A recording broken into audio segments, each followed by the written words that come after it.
Woof woof. DelMar dog life. Out here in DelMar Heights, Overlook Park. I have Stevie here, this Maltese poodle for the day. Stevie here is 10 pounds of terror. Okay, I guess he's a Maltese poodle mix, and he eats everything off the ground. So he has a muzzle on his nose right there, and his parents even gave this guy, look, he's trying to like forage for something. His parents put one of those, leave it. His parents put one of those prong collars on him, because I guess he was a problem walking for them, and no one told them about the gentle leader that just went straight to the prong collar, because he gets reactive around other dogs. What's going on here, you guys? Wrapping around me. Annie's with me. My dog, 11 years old. She is the host. 11-year-old Dachshund mix, Jack Russell Terrier Dachshund mix. Here is across the way, you can see all the way over to the beach and the ocean. The sun is about to set. Racetracks, and beyond that is DelMar Beach. This is what Overlook Park is about. This view over here. So, I'm just having Stevie, this Maltese, here for the day. So his problem, like I said, is they say he eats things too much off the ground. And then he's reacting to dogs as they pass by. I took him to the park earlier, Balboa Park, with the family, and he didn't react at all when the dogs passed by. It wasn't until we went to dinner, and we were out in the cafe, and he was sitting on the other side at the balcony. You have the cafe balcony and the little fencing, and the dogs are on the other side, tied there, you know, sitting on the ground. And then he started barking at basically every dog that walked by. And so I think that is what's been triggering the parents. You know, I didn't have a full meet and greet with him because this is a daycare for the day. The parents had a wedding, so they're gonna be picking him up pretty soon when the wedding is over. But this guy, you know, he's not that bad. I don't think he really warrants having a prong collar, choke collar. The muzzle is specifically, it's not for biting. He hasn't bit anybody. He hasn't even like bit a dog. The muzzle is specifically for, he picks everything up. He gets acorns and tries to chew the acorns. So that's what they're the most worried about, is getting things that are kind of poisonous. I think they're just over helicopter parents. There you go, PP dog. So he's going to be here with me for the next hour or so when the parents get back. And we had a great day today with him. Let's see how he acts when this dog goes by. Let's go over here. Hey, this way. Let's go. Come here. Let's see what he does. He's not even noticing. Here's a dog over here. That's a good boy right there. Just nice and relaxed.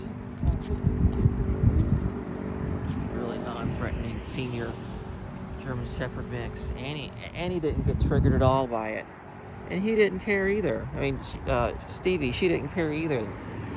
So the reactivity is, one, I think it's specifically to the parents. The parents are probably exacerbating the reactivity. And two, having that prong collar is not helpful for much. Oh, I think he's going to poop. So we'll get ready to clean that up right there. Having that prong collar is not, it only brings up his anxiety. He's going to poop. Let me pan off to Annie here for a second. And I'll grab a mutt mitt bag. Okay, dog is still pooping. He was trying to tell me earlier at the door So I knew he kind of had to go. He's still relaxing. All right. Taking it easy, aren't we? Annie's waiting. Still trying to go. Yep, still pooping. Still trying to go. Clean that up right here with the mutt bit. Okay. Have problems? I know. Look at that. We're just staring at it, waiting for him to go. I think we can go into our topic here. So, the topic on r/Rover Pet Sitting. So, a customer, let me get this out of the way, get this cleaned up here. A customer had a problem. Still currently has a problem because it's a week-long stay. His regular sitter canceled on him, so he had to find another sitter on Rover. Let me see, is there a bag here? So his regular sitter had to go, and so they found that they had to go and find another sitter. And the new sitter apparently seems to have some sort of either addiction issues or drinking issues, because he's told him as much, that some of his replies and lateness is due to him being drunk. That, oh, the reply, sorry, I'm drunk. And then when the owner goes to ask him about, like, oh, I haven't gotten any updates, and then all of a sudden, you know, like, he gets a bunch of updates. He just photobombs them with the pictures. And yeah, so, and any latenesses or gaps in time, he's like, a guy blamed it on video games, and then he would leave messages on he would call the customer up and leave drunken rants about his dog on his voicemail. So this sounds really concerning. It's all very unprofessional. Let me get off the grass on the grass here. Here comes a bike. The bike is coming by. Let's see if not reactive at all. What does this dog even need a prong collar for? I don't know. I mean, he's a small dog, and he doesn't even jump that much. He didn't jump on me, you know. He seemed pretty polite. So maybe I've seen him try to get some things off the ground, but I don't know what the prong collar is for. I think I'm gonna be removing it.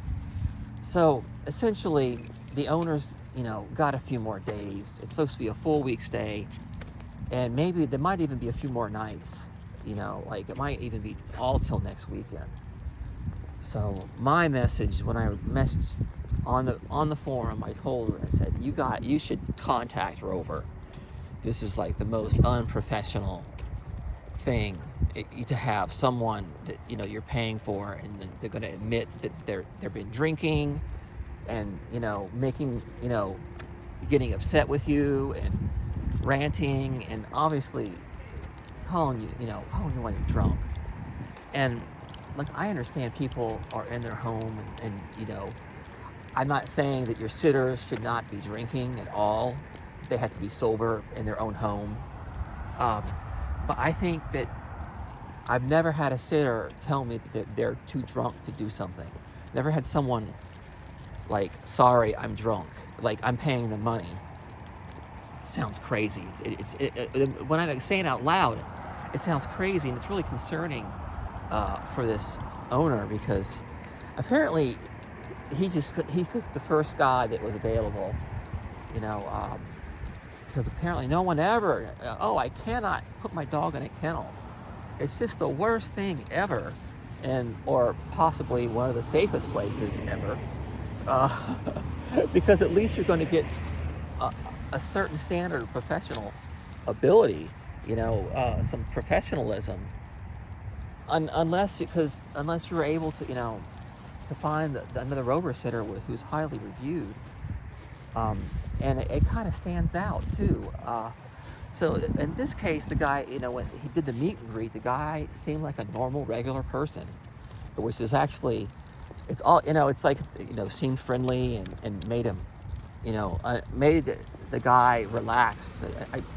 it seems like the client, the customer, is also a guy. So I'm sensing that the guy, the sitter feels like he can take some, say some things certain way and have it be accepted as that, like as an excuse of like, oh, I'm drunk or I'm playing video games as a reason to why you didn't get updates. But I also would recommend that he not contact the sitter directly again. It just sounds like the guy's gonna be more upset if he at him. The more he contacts him. Beyond that, I think the only thing he should only be talking to Rover support right now, and not have anyone else, and have Rover support speaking to him directly, because that is just the most unprofessional behavior I can think of. And you also don't want someone who might be mentally unstable or have addiction issues. If he's going to go, if you are going to go use the excuse that you are drunk, that you can't do your job, and you have an addiction issue. Over here, Annie. Let's go. Let's back way. Let's go. That is kind of, I'm going to say, like, you have an issue that you can't maintain a basic level of professionalism at your job, and it's super annoying. To me, it's like I've been on 6 years of dog sitting, and I have to justify my rates, and my rates are pretty high because I'm good and I'm professional, and I'm not going to tell somebody I'm drunk, and that's why they didn't get any updates on their dog, or that I'm too busy playing video games. Over here, guys. Over here, this way, come on. So, oh, good doggy, you got it. Good boy. Come on. Let's let them pass with this doggy here. Puffing along. Friendly dogs. Yeah, I'm not really certain what this dog needs to be on this prong for, because it's not like 10 pounds is a hard tug, and the gentle leader would definitely fix this. So, yeah, that seemed really bad, that the idea that there's sitters out there who would, behave like that, and they're active, and really at the end is, you want to be able to get your dog away from that person, and perhaps Rover can find another sitter to pick him up, go get it from him, and find some sort of agreement, because you want someone who's actually going to be able to care for your dog while you're gone, and hopefully Rover support can help you with this. So, also, I have a sponsor. I want to wrap it up. I have a sponsor. Come on, Annie. What you got there? Leave it. Teamelia, Teamella, Great tea, great life. Teas shipped to your home in the U.S. Lots of wonderful teas, black teas, green teas, matcha teas, decaffeinated herbal teas shipped to your home in the U.S. Teamelia tea, great life. Link in the description. I'm going to leave you with this wonderful view. Overlook Park. Looking out at the ocean as the sun sets. Thank you.